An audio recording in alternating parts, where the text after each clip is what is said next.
आप जहाँ भी जाए कम से कम आधा घंटा दहेज के बारे में जरूर बोले,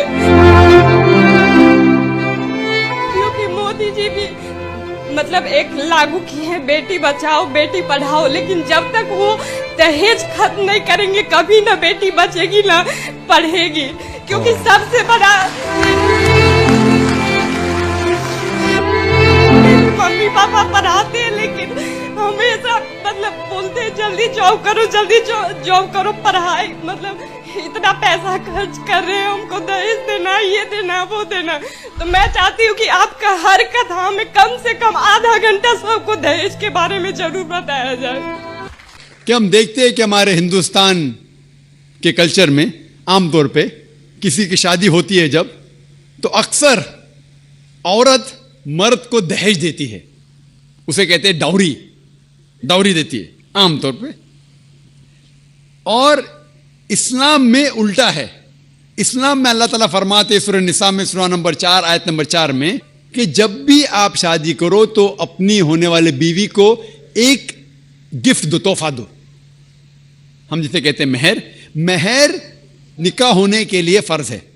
हमारे इस देश में आमतौर पे उल्टा होता है कि वो औरत होने वाले मर्द को दहेज देती है, और मार्केट के ऊपर डिपेंड होता है। अगर वो डॉक्टर है तो मांगेगा 1 करोड़ रुपया या 10 लाख, डिपेंड कौन से इलाके से आता है। इंजीनियर है तो 5 लाख, ग्रेजुएट है तो 1 लाख, जैसे भेड़ बकरियों का बिकते हैं। और अफसोस की बात है कई मुसलमान भी इसको अमल करते हैं, बिल्कुल गलत है। इस्लाम में दहेज लेना औरत से जबरदस्ती बिल्कुल हराम है। उल्टा होने वाले शोहर को महर देना चाहिए और अपने बराबर का महर देना चाहिए। लेकिन अफसोस की बात है कि दहेज लेना छोड़िए, अगर हिंट भी देना, दहेज को हिंट देना कि मेरा बेटा मर्सिडीज कार में घूमना चाहता है, हिंट दे रहे कि उसको दहेज में मर्सिडीज कार चाहिए। मेरे बेटे को 4 बेडरूम फ्लैट में रहने की आदत है, इंडिकेशन हिंट दे रहे कि मुझे दहेज में 4 बेडरूम का फ्लैट चाहिए। ये बिल्कुल इस्लाम में हराम है।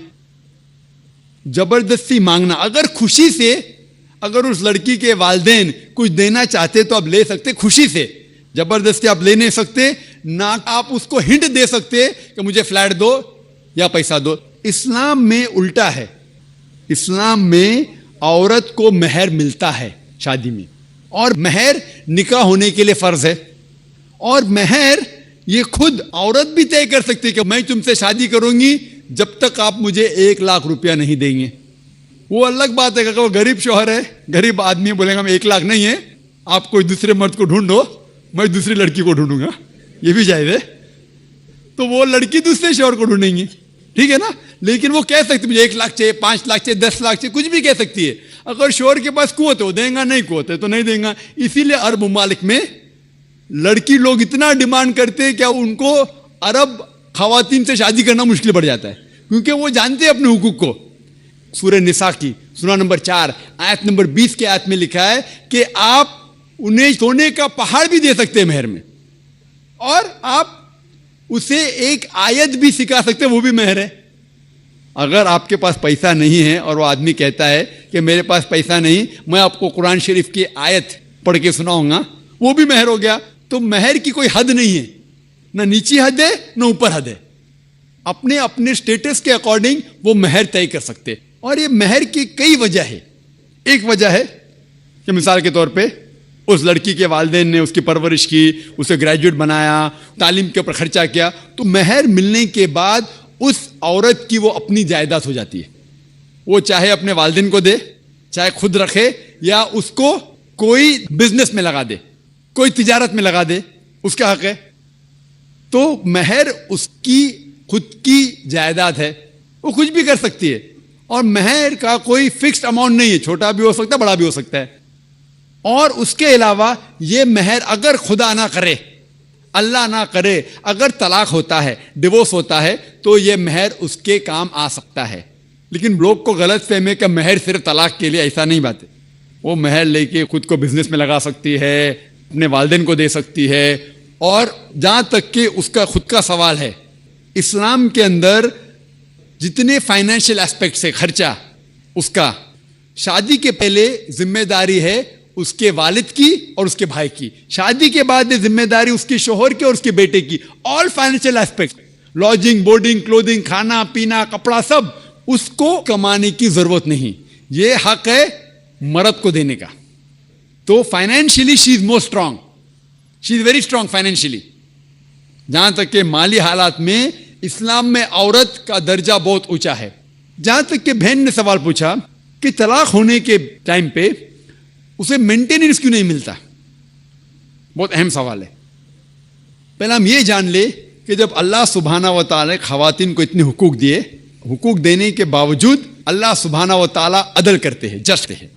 क्योंकि जब भी तलाक होता है, जब भी तलाक होता है, घाटे में जाता है मर्द इस्लाम में ज्यादा। क्योंकि जब तलाक होता है उससे अगर वो महर नहीं दिया होगा, देना फर्ज हो जाता है। भले वो महर 50,000 हो, 1 लाख हो, 5 लाख हो, 10 लाख हो, वो उसे तय करना चाहिए। जब महर देता है तो औरत का नुकसान कुछ नहीं होता। और तलाक होने के बाद आदमी भी शादी कर सकता है, औरत भी शादी कर सकती। जब तलाक हो जाता है उसे महर तो मिल जाता है, जब नई शादी करती है नया महर मिलता है। आप सोचिए, आदमी जब नया शादी करता है उसको नया महर देने पड़ता है, तो आदमी नुकसान में है। अगर आप ये कहेंगे कि तलाक होने के बाद आदमी मेंटेनेंस भी औरत को दे, तो हम कहेंगे ये अल्लाह सुब्हाना व तआला हक के नहीं है, नऊज़ बिल्लाह, ऐसा कर ही नहीं सकते। नहीं तो मुझे लेक्चर देने पड़ेगा आदमी के हुकूक इस्लाम में।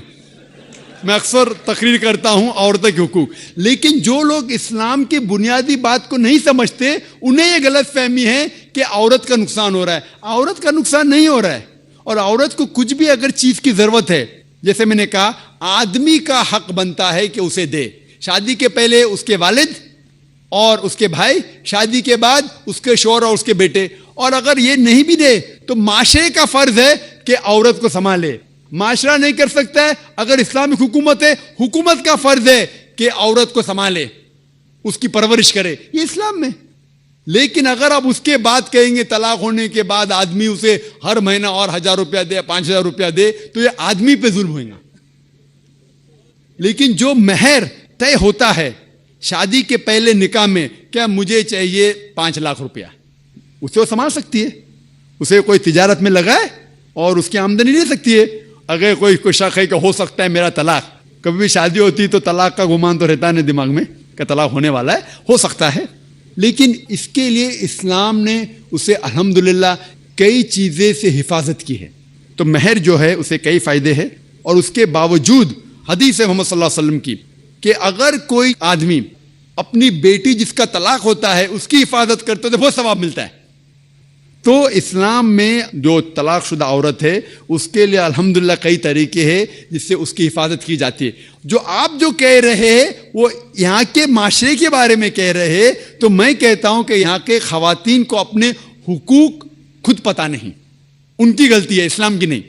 हमारे खवातीन और हमारे मर्द खुद नहीं जानते, तलाक कैसा देना जानते नहीं। गलती किसकी? इस्लाम की, इस्लाम की नहीं, इस्लाम के फॉलो करने के मुसलमान की। अगर आप इस्लाम को जानना चाहते हैं तो मुसलमान को मत देखिए। जिस तरीके से आज मैंने कहा, आप अगर मर्सिडीज कार को जानना चाहते कितनी अच्छी है, अगर कोई ड्राइवर जो ड्राइविंग नहीं जानता है उसके पीछे बैठा स्टीयरिंग व्हील के ऊपर और मर्सिडीज कार को ठोक लेता है, तो गलती किसकी? मर्सिडीज कार की क्या ड्राइवर की? ड्राइवर की। उसे मर्सिडीज कार चलाने आता नहीं। तो इसीलिए इस्लाम को अगर जानना चाहिए तो आपको कुरान को पढ़ना चाहिए और सही हदीस को। ये अफसोस की बात है कि कई मुसलमान खुद नहीं जानते कुरान और हदीस में क्या लिखा है, किस तरीके से तलाक देना चाहिए, किस तरीके से बर्ताव करना चाहिए अपनी बीवी के साथ। इसीलिए मैं तकरीर कर रहा हूँ, तो लोगों को कुरान और हदीस के करीब लेके आऊँ। Hope that answers the question.